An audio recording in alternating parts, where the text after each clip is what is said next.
5.18은 한국 민주주의의 자부심이라는 문재인 대통령의 평가와는 달리 5.18의 시계는 거꾸로 가고 있습니다. 5.18 진상규명과 역사 왜곡 처벌은 여전히 제자리 걸음인 채 극우 세력의 도발은 도를 넘고 있는데요. 조진태 5.18 기념재단 상임이사와 좀 더 자세한 이야기 나눠보겠습니다. 안녕하십니까? 예, 안녕하세요. 네, 5.18 진상조사위원회부터 이야기를 해보죠. 이 한국당의 추천위원을 받아들이기 위해서 그 자격 요건을 다시 수정하지 않았습니까? 그런데도 아직 위원회가 출범을 하지 못했는데요. 이렇게 한국당에 끌려다니기만 하다가 진상규명의 적기를 놓치는 게 아니냐 하는 우려가 나오고 있습니다. 어떻게 생각하십니까? 아시다시피 그 5.18 진상규명 특별법이 제정된 게 1년이나 지났습니다. 네. 허송세월 한 것이죠. 조사위원회가 빨리 구성되어야 5.18 그 미완에 여러 가지 밝혀지지 못한 그런 진실들이 밝혀질 것이라고 보고 있는데요. 네. 지나치게 그 정치권에서 여야 정당이 5.18 진상규명 문제를 정쟁의 도구로 삼고 있지 않는가. 그러다 보니까 지금까지 이 진상규명 조사위원회를 구성하지 못하고 답답한 상황에 좀 놓여 있다고 봅니다. 네. 크게 한 걸음 나아가기 위해서라도 네. 지금이라도 늦었지만 그 작은 발걸음이라도 뛰어야 된다. 그런 측면에서 정치적 노력을 더 많이 기울여서 조사위원회가 빨리 출범해야 한다고 촉구를 하고 싶습니다. 그렇군요. 그리고 5.18 왜곡을 처벌하는 그 특별법 개정안도 표류를 하고 있습니다. 이제 39주년 기념식이 열흘 정도 남았거든요. 근데 39주년 기념식에 정부와 여야 모두 빈손으로 참석하게 될 것이라는 전망이 나오고 있는데요. 어떻게 보고 계십니까? 5.18 진상규명과 연관해서 네. 그 왜곡 처벌은 굉장히 중요한 그 과제입니다. 네. 5.18 왜곡 처벌법은 어떤 측면에서는 5.18 왜곡을 예방하는 법이라고도 할 수 있어요. 네. 왜곡과 폄훼가 지금 도가 넘었습니다. 그동안에 우리 사회가 많은 측면에서 민주화를 이뤘다고 보기 때문에 그런 측면에서 그 표현의 자유가 있을 수 있겠다라고 네. 이제 본 측면이 있죠. 그럼에도 불구하고 5.18의 어떤 그 정신적 가치가 우리나라 민주주의를 이뤘던 그런 소중한 역사적 사건이다라고 본다면 네.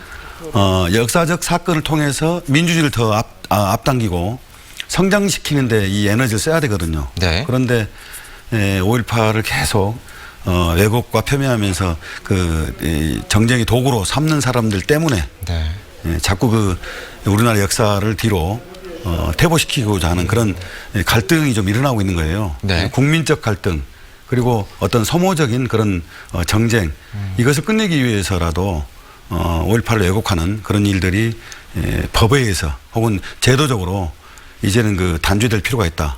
그렇기 때문에 5.18 왜곡 처벌법이 빨리 이제 제정돼야 되는 것이고요. 네. 문재인 대통령이 이제 말씀하셨다시피 5월 18일 이전에 진상규명 조사위원회 더불어서 왜곡 처벌법이 제정되어 가지고 우리 대한민국 민주주의가 한 단계 더 나아갈 수 있는 그런 제도적 기반을 갖췄으면 좋겠다. 그런 말씀을 드리고 싶습니다. 네, 그렇군요. 그리고 또 일부 극우 보수 단체가 5월 18일에 금남로와 5.18 민주묘지에서 집회를 하겠다고 신고를 하기도 했습니다. 기념재단 차원에서 어떤 대응 방안을 갖고 계신 게 있습니까? 광주 시민들은 참 그 희한하다고 생각을 하실 거예요. 또 기가 막히다고 생각을 하실 것 같습니다. 민주화의 성지라는 광주에서 그렇죠. 5.18을 능멸하고 5.18을 폄훼하는 그런 이제 극우 단체가 네. 금남로에서 집회를 한다는 데 대해서 참으로 그 황당하다고 생각을 할 텐데요. 그렇죠. 네. 이분들이 지금 누리는 사실 표현의 자유 혹은 집회의 자유가 5.18을 통해서 이룬 거거든요. 맞습니다. 그렇죠. 그런데 네. 그 사람들이 바로 또 5.18이 지닌 그 민주주의 가치를 또 훼손하고 있는 겁니다. 있죠. 이런 역설이 일어나고 있는 건데요. 네. 그럼에도 불구하고 저는 이렇게 생각합니다. 그 우리나라 민주주의가 네. 한 단계 더 성장하기 위해서는 네. 더 큰 민주주의로 이것을 바꿔나가야 된다. 네. 그렇기 때문에 그 사람들이 광주에서 집회하는 거 네. 막을 이유가 없다고 봅니다. 물리적 충돌을 우리가 일으킬 필요가 없는 거지요. 네. 광주 시민들이 그날만큼은 수십만 명이 광주로 금남로로 나와가지고 그런 문화적인 힘, 네.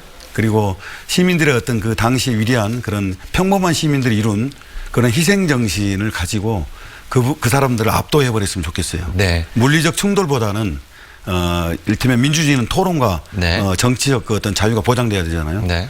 예, 그래서 그런 시민들의 많은 어떤 그 문화적 힘으로 그 사람들이 부끄러움을 느끼도록 만드는 것이 방식이지 않겠나 이렇게 생각합니다. 네, 그리고 이번 39주기 5.18 기념식은 역대 또 최대 규모로 전국화를 목표로 하고 있다는 보도가 있었습니다. 이 전국화라는 게 어떤 걸 말하는 건지 구체적으로 좀 설명해 주실까요? 5.18 전국화는 사실 5.18의 역사를 그 끔찍한 참상을 우선 잊지 말자, 기억하자는 데 있고요. 네. 그리고 전두환 일당의 그런 학살과 만행에 맞서서 평범한 광주 시민들이 희생했던 그런 희생 정신을 계승하자는 데 있거든요. 네. 그게 이제 말하자면 기억과 계승입니다. 5.18의 전국화는 이제 그런 측면에서 다양한 이제 방식을 우리가 만들어갈 수 있겠죠. 네. 전국에 있는 광역 지자체에서 5월 18일만큼은 좀 기념식을 열도록 하고요. 그리고 5월 18일만큼은 5.18에 대해서 기억하고 때로는 공부하도록 했으면 좋겠다라고 하는 것이 이제 전국화의 진정한 취지이지 않겠나 네. 이렇게 생각을 합니다. 네, 그리고 전 세계적으로도 해외 독일과 미국에서도 행사를 준비하고 있다고 들었는데 잘 이루어졌으면 좋겠습니다. 그리고 정부의 진상규명조사위원회가 빨리 출범되는 것이 가장 우선이겠지만 재단 차원에서도 또 진상조사하고 있는 것이 있죠. 예, 그렇습니다. 재단이 고백과 증언센터라고 하는 것을 설치를 해서요. 네. 당시 광주에 투입됐던 군인들의 그 고백 그리고 제보 증언들을 계속 좀 수집하고 있습니다.